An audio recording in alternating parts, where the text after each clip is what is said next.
Folks, I'm Steve. That's Ken. That's Jay. We're ready to have a conversation today. As you're all just logging on, let me just say thank you so much for being here. Is this being recorded? Yes, this is being recorded. Will you be able to access it? Yep, I'm going to post it on my LinkedIn page. Ken's going to post it in his app. He'll tell us about that in just a minute. But we are sitting here today. If you don't know Ken, you should know Ken. If you don't know me, you should know me. We're trying to bring both of our groups together. Ken, how are you today?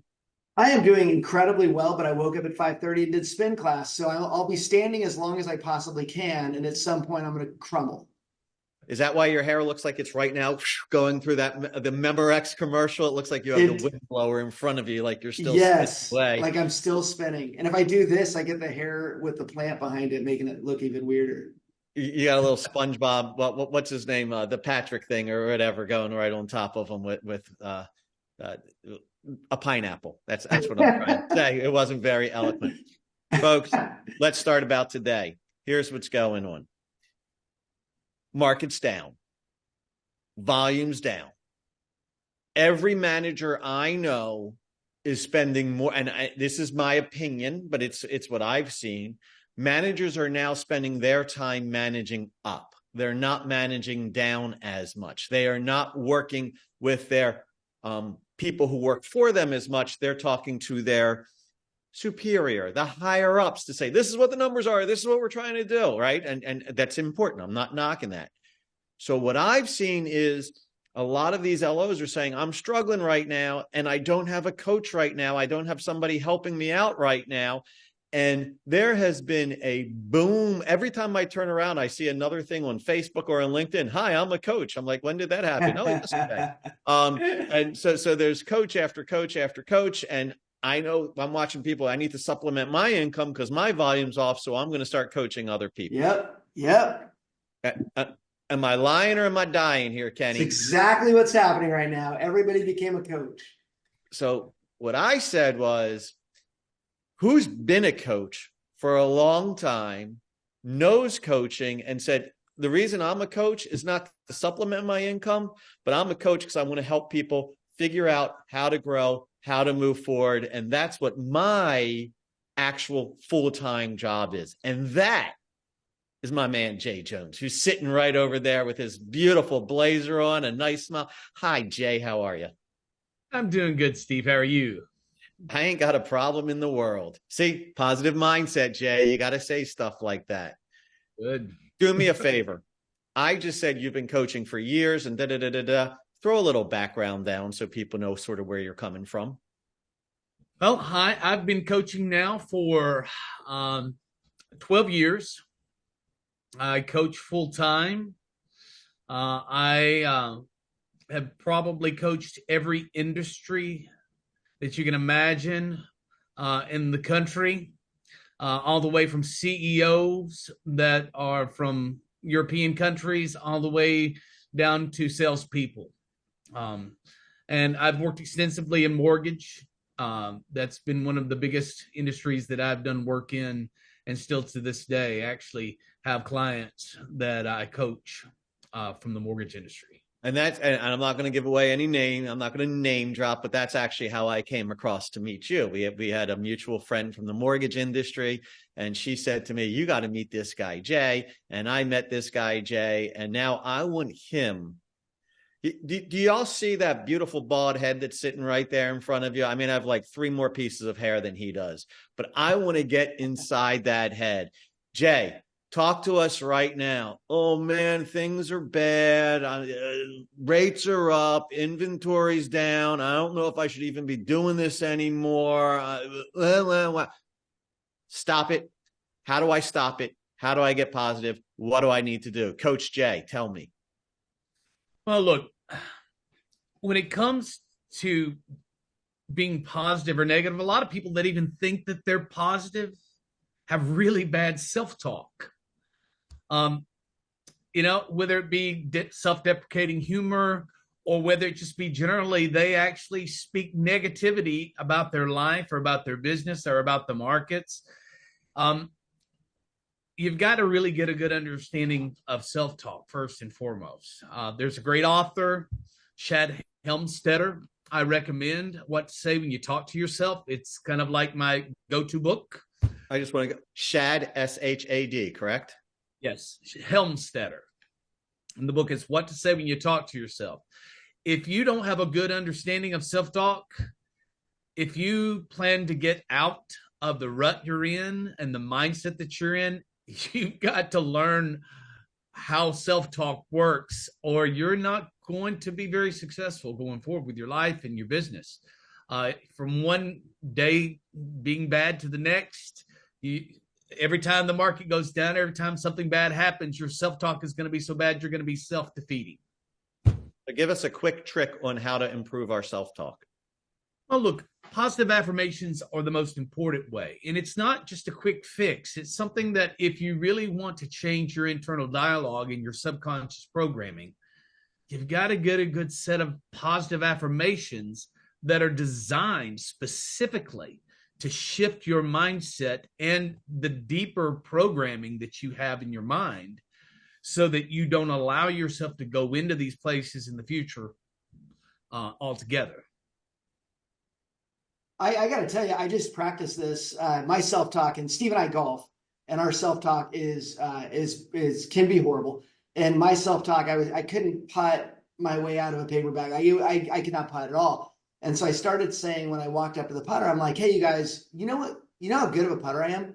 I'm one of the best. I love putting. And dude, my putting got better. Like that actually worked. You know, it's funny how like you can affect your internal mechanisms of your brain through your self-talk, because your reticular activating system in your brain, it's kind of like the genie in the bottle. Your wish is my command. And whether you can actually even pay attention to things that you need to pay attention to depends on if the reticular activating system is working with you instead of against you. So isn't that a little bit about that neuroplasticity as well? Let's get deep into it and pretend we know what we're talking about, right? So neuroplasticity plays into that, correct?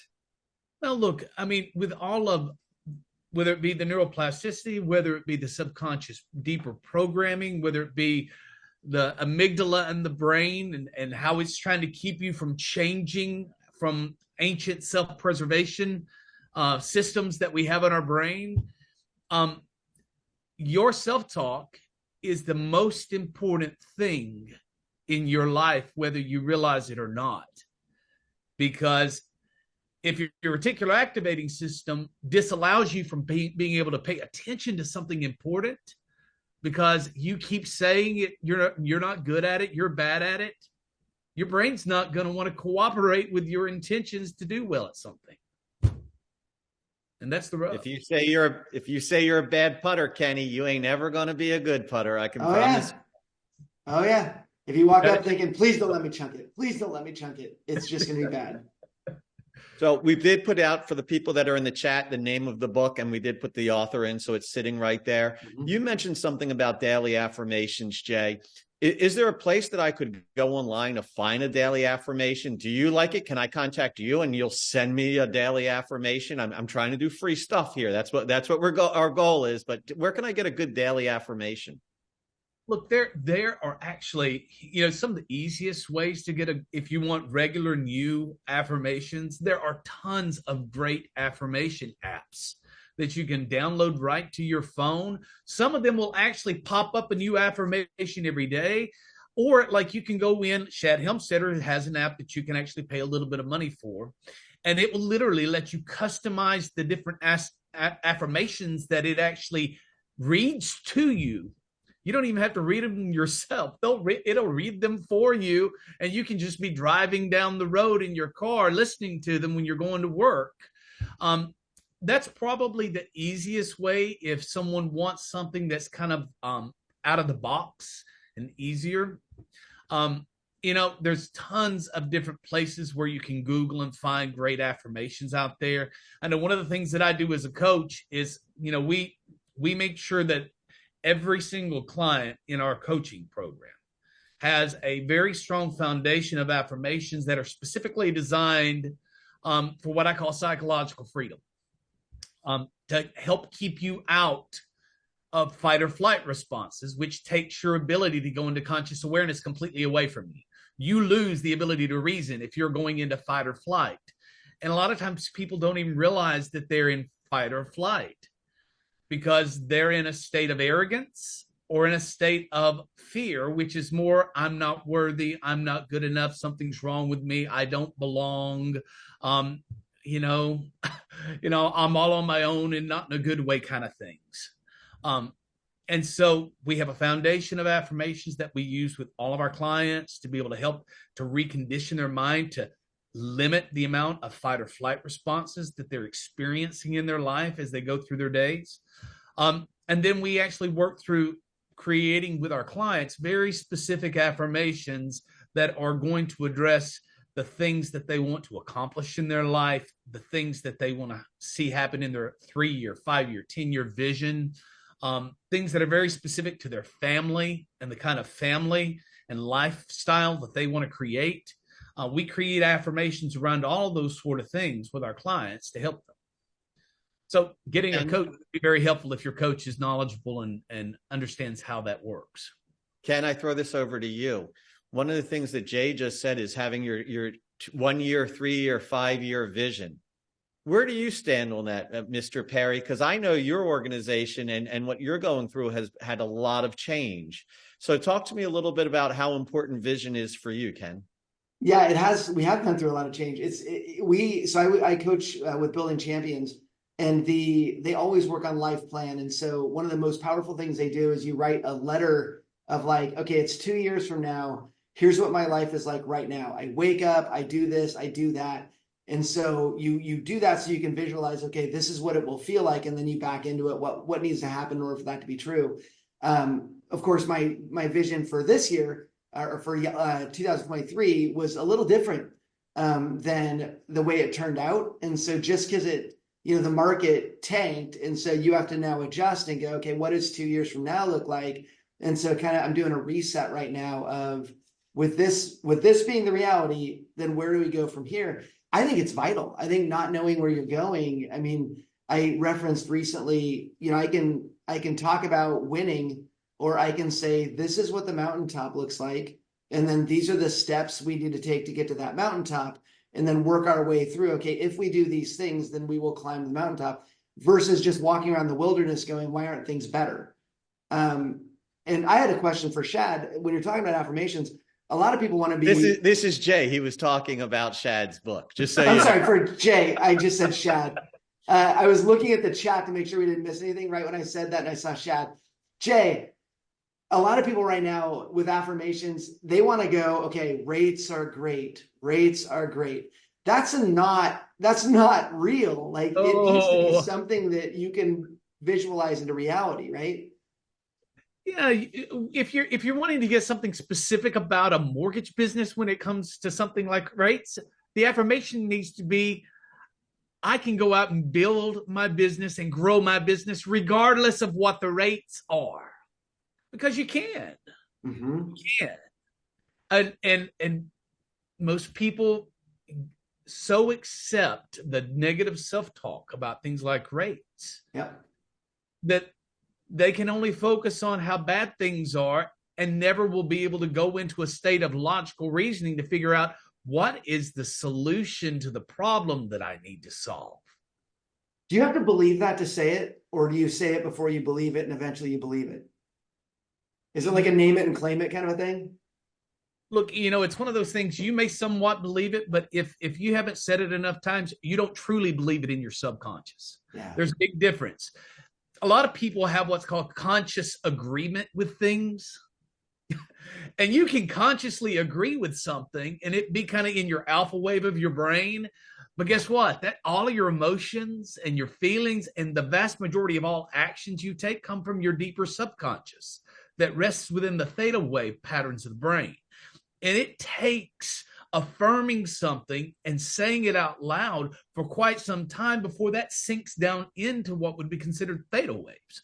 So you may consciously agree with something, but if you haven't said it out of your mouth enough times, you don't truly believe it, even if you think you do. This needs to be verbal. This needs to be saying it out loud. Verbalizing it are hearing it every day. And I mean, you can hear other people say the affirmation enough times and it'll sink in too. I recommend it if you're going to listen to a recorded affirmation, it's usually best to record your own voice. You know, because when your mind hears your own voice say the affirmation, it's a different impact than when you hear someone else even say it. I want to move past affirmations, but I want to tell just a quick story real quick because I know our time goes by so quick. I'm a bit of a cynic. I am the first person you say affirmations, and I'm going back to Saturday Night Live with Stuart Smalley and You're Mike good enough, Jordan. you're smart enough, and gosh darn it, people Gosh like darn you. it, people like me. And I started, I got an affirmation and I started to say it. And I got to tell you, I rolled my eyes. I'm like, I'm saying it because I'm supposed to. And then certain things would happen during the day. And I have to tell you, I'm not sure if those things happened because of the affirmation that I said, but I went back, I said, well, I did say that this morning and that did just happen.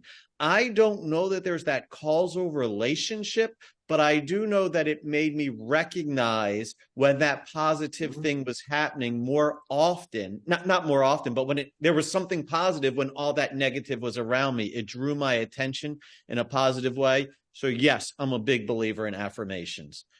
Jay, you look like you want to, okay. So affirmations done. Jay, you told me, and I stole something from you in my presentations, and I want you to talk about those three things right now, is you say, there's only three things that you can control. And I've been I talk about people, oh, well, the rates are this. Well, you can't control the rates. Oh, well, inventory's down. You can't control inventory. But you said to me, and I say this to people all over the place, there's only three things. Talk to me about what you can control and how to do that. Well, I mean, the first thing, of course, and we've been talking about it, is mindset. You can choose your attitude. You can condition yourself and get your self-talk in order. You can actually practice state changes. And if you're in a bad mood, you can actually do things that can instantly change your state of mind and your emotional state, and you can snap out of it very quickly. Give me two things I can do right now that would change my state of mind.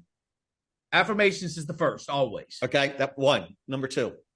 The second thing is if you are having negativity, find things that are positive to go expose yourself to, whether it be a podcast, whether it be a book, whether it be an inspirational video on YouTube. Like, if you're going to sit and listen to everybody else crow about how bad things are, you're going to keep feeling bad. So you're going to have to surround yourself with positivity in many different forms. Two great tips right there. Fantastic. What'd you say, Ken? I have this sign right next to my screen. Ted Lasso. Ted Lasso sign. Here's my sign. Yes. You can do this. I stare at it. I'm like, yeah, believe. Like it is what you surround yourself with. And people who say, I don't podcast and I don't read books, I don't want to talk to them. Like I'm not, because they're not growing. Like if you can dive into it, I've dove into so many podcasts. If you haven't heard Smartless, sometimes Smartless just pulls me out of my funk, where it's like, I can go listen to something. It's really interesting. It's funny, but it just resets me out of the mood that I was in. So I love that you mentioned podcasts and just getting into something. I have pictures of Guatemala in the office just because I can stare at them and they bring me back to what real struggle is, so that I can go, I'm good. Like, yeah, it's that perspective builder. By the way, the Smartless with John McEnroe must be heard by everybody. It was. Oh yeah, I did hear that one. Especially those of you that like pickleball. So, yeah. Okay, number one, mindset or attitude. What are the two other things that you can control, Jay? The second thing, and this is critically important, is you've got to learn how to manage and plan a schedule properly. And we're not talking about just for work. I can assure you that if you don't look at the 7 different areas of balance for your life and make sure that you're actually planning for a balanced life and a focused, intentional life, you're going to be wandering through the wilderness for the rest of your life, because it is intention through how you use your time that's given to you that makes all the difference in the world, and you can control that. And sometimes people say, well, no, I'm in the mortgage business. I can't control my schedule.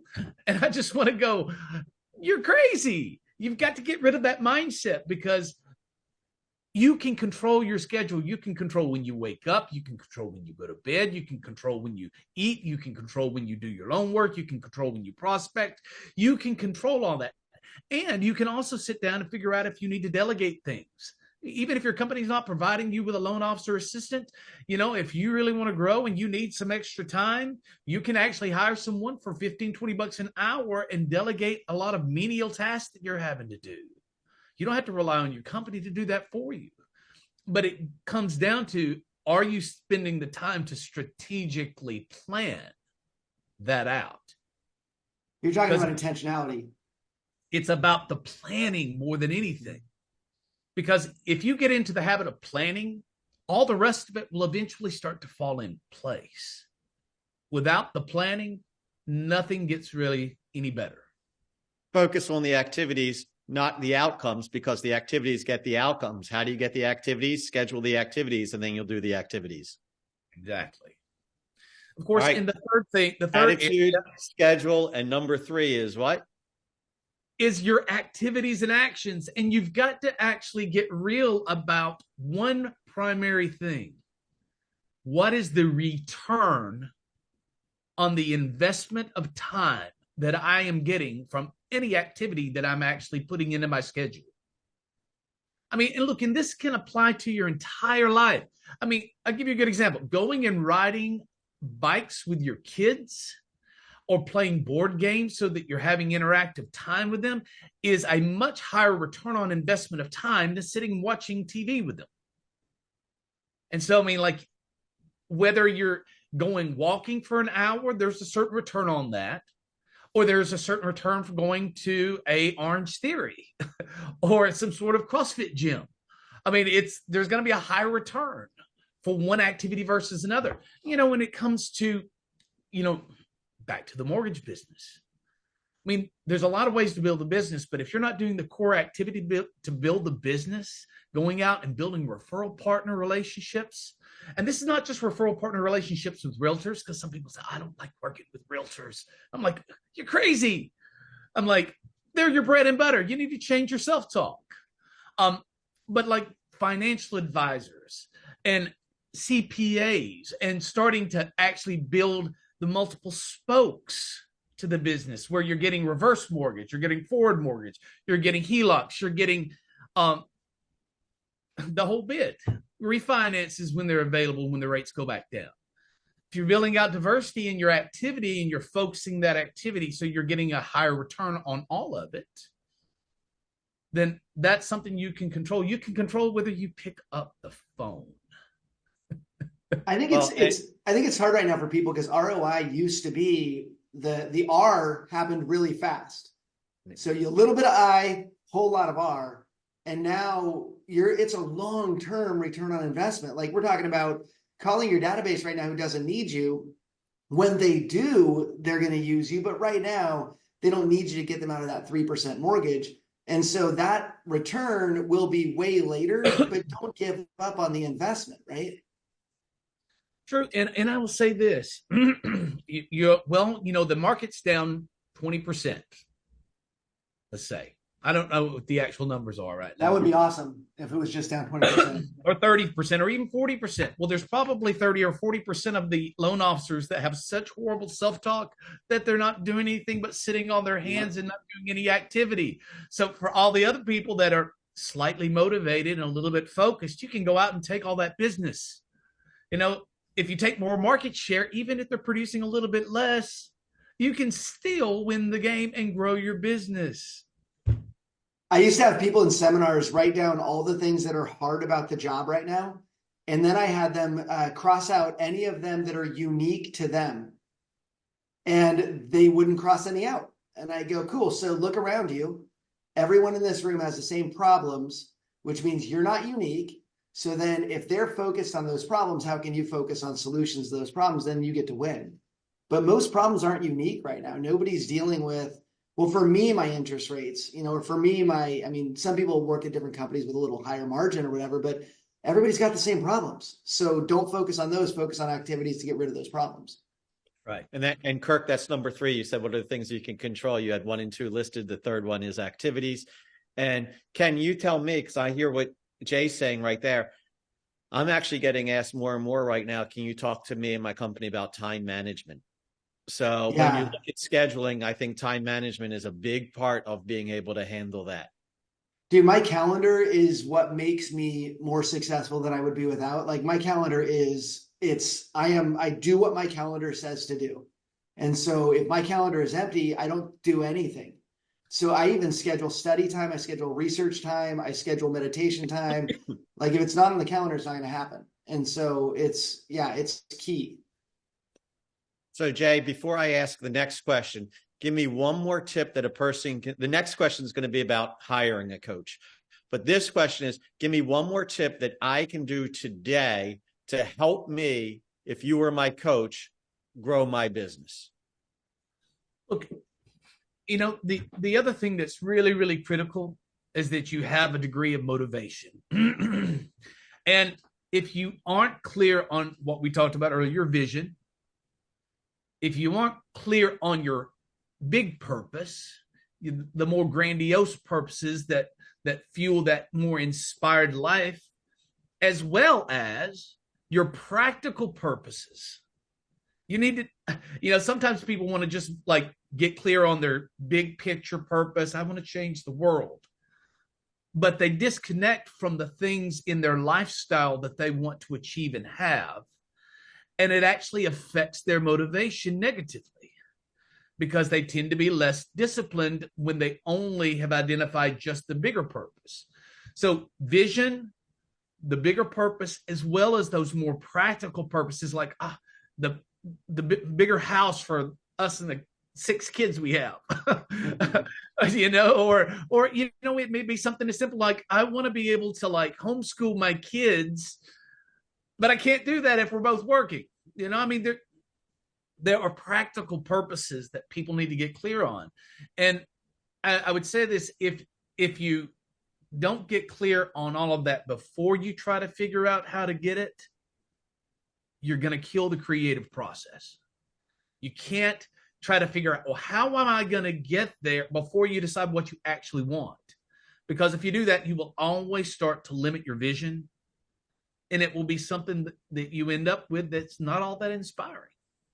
And what that does to me, listening to what you say, I heard 2 words. I heard discipline and accountability. And to me, that's really what a coach is. A coach is a way that helps you become more disciplined, and it gives you an accountability partner that is right there. So if I need to find a coach, Jay, and then we'll get to your contact information later, but what are the questions that I should be asking a coach before I say, oh God, you're the right person for me? Well, there are a few things. I mean, it's probably good for people to understand what can a coach do for you. First of all, a coach needs to be able to meet you where you are because everyone is not on the same spectrum when it comes to their skill will matrix. Some people, you may want to coach them, but you may have to give them directive coaching instead of true coaching. You may have some people that have tons of skill, but they're just not motivated, and you're going to have to spend a lot more time working on their vision and their purpose and the things that are going to motivate them and get them to start being disciplined again. So that's the first thing. Of course, a coach is able to help hold you accountable in a positive way to the things that you need to be doing to make sure that you are successful. Of course, they can give you perspective that you would not otherwise have. You need a fresh perspective from time to time because there are things that you're going to miss or not see that having that outside person can help you with. A coach can bring you back to focus when you get out of focus. I mean, I've had many clients that all of a sudden, they're going really good, and then they're doing really well. And then all of a sudden they start thinking about some off the wall idea out here to make more money and off the wall out here idea to make money. And they get so out of focus that they're like not doing well at anything. So that's another thing. It can be that person that you can talk to about things that they can't with anyone else. A lot of business leaders that I talk to, that's one of the big things that they say that why they love coaching is because they're the boss and they can't really talk to anybody else, and they don't want to bring home their worries or burdens to their family. And so they feel very lonely at the top. You know, another thing that I would say, it can help you identify those invisible lids that you placed on yourself and you don't even realize you put there, those belief barriers. Um, it, of course, helped you catch negative self-talk, because I do that all the time. I do that with you sometimes, Steve. And you always appreciate it too. But like, even like starting to like identify skill gaps that are preventing you from getting the results that you want. And, you know, more than anything, I would say just to be that personal cheerleader when you need it too. But as far as like, if you're gonna, how should you pick a coach? First rule of advice, and I know that there may be some people on this webinar or may see this webinar that do not like what I'm about to say, but it is the truth. Never pick a coach from within your own company. Why? Well, look, there have been many companies out there that said, oh gosh, we can coach better, you know, internally. So we're going to start our own coaching program. But they don't understand that the key element of a coach is that it is an outside person that the client can open up with, be completely honest, and be able to be vulnerable with. And that is really needed if there's major progress going to be made with that client. When you are working with a coach within your own company, you aren't going to do that, because you're going to be like, oh gosh, if I say too much, they might go tell somebody else in the company. So that's the first rule. Give me the quick second rule, because we're out of time. So give me this quick second rule. Look for a coach that's been successful in their life, in their career. You need to discuss the foundational principles and methodology behind the coaching. It shouldn't just be an accountability call. I mean, you can pay a lot less money for an accountability call. So then give me, okay, these are good stuff, but we're out of time. So if I need more information, how do I find the guy named Jay Jones? The easiest way, if you'd like to schedule a consultation for free to discuss whether or not coaching is a good fit for you, you can go to www.bluewolfcoaching.net. You can fill out your information and it'll send it right through, and we'll get you scheduled for one of those complimentary consultations. And what's your email? You can email me directly at jay@bluewolfcoach.com. That's my email address. And if so you .com for the email, .net for the internet. Got it. That's right. And if you do want to text me or call, you're more than welcome to as well. My personal cell phone number, I make it available to people. It's 256-398-1841. It's usually best to text because I'm oftentimes busy on coaching calls or doing webinars or seminars for clients. So as I said before, we just finished Thanksgiving, and I am thankful to you, Jay, for giving all that you gave us today. You talked about self-talk. You talked about SHAD and figuring out how to do that. We talked about the power of belief and how the importance of surrounding yourself with positive people, and that's something that can take you forward. We talked about getting an affirmation and where to find them, and there's only 3 things that you can actually control. You can control your mindset, you can control your actions, and you can control your schedule. We talked about time management, how to delegate certain things so that you're not going to be doing that, and why sometimes a coach can really help you by helping you be more accountable and helping you find that discipline in the negative market.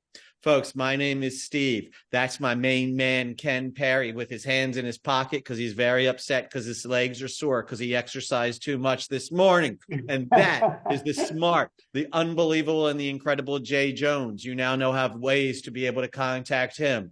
I hope you're finding these sessions very valuable, and I hope that you're getting some. I just want you to take 2, 3, 4 nuggets away from it, and that's 30 minutes well spent. And I hope to see you all back here tomorrow. Have a great day, everybody, and thank you. Have a great one.